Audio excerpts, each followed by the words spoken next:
大家好，我是墨雨。前段时间刚刚完结的《龙岭迷窟》可以说是《鬼吹灯》系列影视改编作品里口碑最好的一部了，在一众妖魔鬼怪的翻拍里，绝对称得上是清新脱俗的存在。《鬼吹灯》系列是以盗墓寻宝为主题的悬疑题材小说，原著作者为天下霸唱，第一部于2006年出版，到目前为止一共有8部。因为原著超高的人气和热度，《鬼吹灯》系列被不断的改编成了电影、电视剧和漫画等。虽然相关的影视作品众多，然而质量却参差不齐。这一次的《龙岭迷窟》终于让人看到了诚意。《龙岭迷窟》为什么能够脱颖而出，收获超高评价呢？首先是选角的成功。一部剧集能不能成功，选角真的特别重要。演员如果在外形和气质上能无限贴合角色，再有成熟的演技加成的话，一部剧就可以说是成功一大半了。而《龙岭迷窟》的选角还是非常可以的。先来看看铁三角的阵容。胡八一的版本有很多，但潘粤明这版还是很出彩的。原著里的胡八一阅历丰富，足智多谋，还带着一点痞痞的江湖气。平日里插科打诨，但关键时刻却是团队的主心骨。潘粤明胖是胖了一点，但把这种机灵圆滑和谨慎俏皮演了出来，有点颓废，有点沧桑，脾气中又带着一股正气。外表看起来平平无奇，但言行举止间表现出了人物的沉稳果敢和观察入微。对面部微表情和肢体动作的处理也很到位，哭诱人时狡黠的表情，看到心上人时害羞的眼神，和胖子贫嘴时的逗乐，还有打戏部分行云流水的动作，展现出了糙汉的痞帅，不愧是功夫熊猫潘。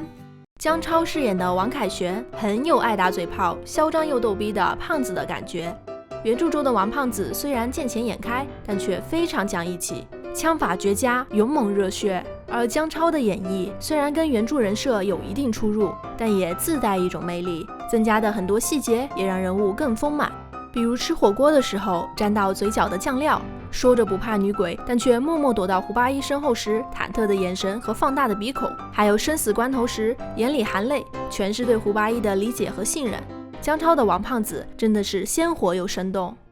智勇双全的女强人佘丽阳由张雨绮饰演，虽然最开始的时候这个选角非常有争议，不过看完全剧后，觉得张雨绮的表现虽然说不上惊艳，但总体来说还是 hold 住了这个角色，演技进步不少。本身的扮相也确实有冷艳又机智的感觉，在铁笼里救王胖子那一段，成功塑造出了一个身手敏捷又 A 又飒的佘丽阳。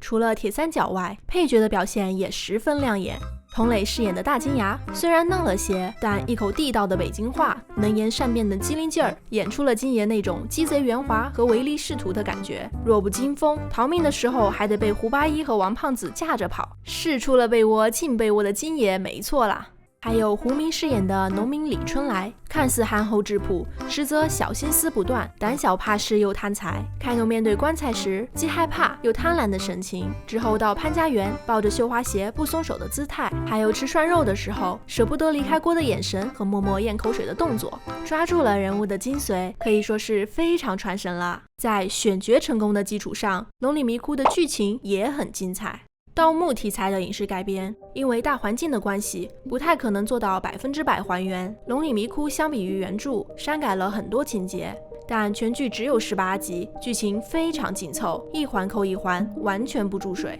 中间有3集是关于佘丽阳的外公鹧鸪哨探黑水城的故事，主要交代了红斑诅咒的由来。这段回忆线确实长了一点，显得有点拖沓。不过除此之外，整体节奏还是非常好的，对悬疑和惊悚元素的运用也很灵活。渡黄河的时候，胡八一化身海王击杀水怪，迷窟洞里主角团被蝙蝠吓得四散逃窜，还有跟巨型蜘蛛的生死搏斗，紧张刺激，让人瑟瑟发抖。墓里喷涌而出的水银，死亡循环的悬魂梯，还有9宫8门的收缩机关，危机不断。主角团步步惊险，九死一生，看的时候也是很揪心了。紧张刺激的剧情里，时不时穿插的小幽默，在引人发笑的同时，也缓解了紧张感，很好的平衡了叙事节奏。比如一行人在墓里破解棋盘机关的时候，因为只有大金牙比较懂围棋，所以大家都撺掇他解棋。奇怪，真奇怪。金爷，这会儿您就别上运了，怎么了？奇怪我的呀。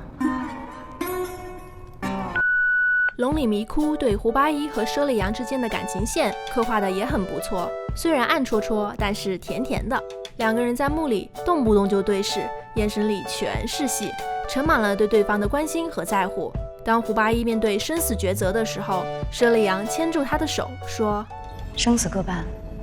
本来就是50%和50%，我把我的50%也给你。”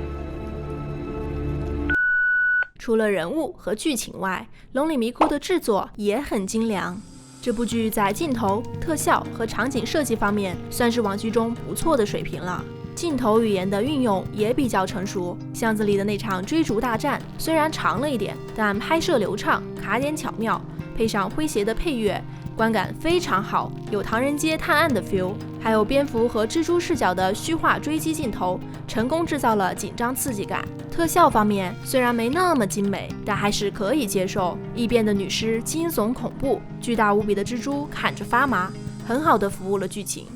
作为一个年代剧，《龙里迷窟》对服化和场景的还原度也特别高，不仅逼真，细节考究，画面调色也是整体偏黄，既有一种怀旧感，也更能体现陕北高原的黄沙漫天。开头胡八一和胖子住的地方，柜子上的黑白老电视，并在搪瓷盆里的西瓜，生活气息十足，很有年代感。还有包子铺的陈设，老北京的铜锅涮肉，招待所简陋的布置等，都很有上世纪80年代的感觉。而且一系列死里逃生后，大家衣服该破的就破，脸上该挂彩的就挂彩，狼狈不堪的样子，让人觉得很有真实感。原声台词和恰到好处的配乐也为这部作品加分不少。总的来说，《龙里迷窟》虽然还不完美，但已经是目前为止《鬼吹灯》系列里质量最高的一部了。在选角、剧情和服化道方面的高度还原，让观众感受到了制作团队的用心，所以才会收视和口碑双丰收。《鬼吹灯》系列的影视剧版本之所以泛滥，主要是因为 IP 改编权的混乱。10几年前的天下霸唱，法律意识和版权意识都不够，仅仅用了10万块就把自己8部作品的影视改编权全卖了出去。之后又经历了各种转手，导致改编权4分5裂，严重影响了 IP 的声誉和完整性。最近这几年，天下霸唱还因为《鬼吹灯》打了不少官司，自己侵犯了自己的版权，也真的是很惨了。所以说签合同一定要谨慎啊！最终，腾讯爸爸花了大价钱买回了《鬼吹灯》8部作品的网络剧改编权，所以才有了《精绝古城》、《黄皮子坟》、《怒晴湘西》和《龙里迷窟》。据说之后的主演阵容和制作团队都会稳定下来，潘粤明、姜超和张雨绮的铁三角搭配，管虎监制，费正祥导演的创作配合，将会贯穿5部《鬼吹灯》作品，保持 IP 的连贯性。这么好的故事，真的很期待能打造成中国版本的漫威宇宙和夺宝奇兵啊！好的，今天我们就说到这里。那么你怎么评价这部《龙里迷窟》呢？众多改编版本里，你最认可的又是哪一部呢？欢迎留言告诉我，大家一起来讨论呀！我是墨雨，喜欢我的视频记得点赞、留言、转发哦。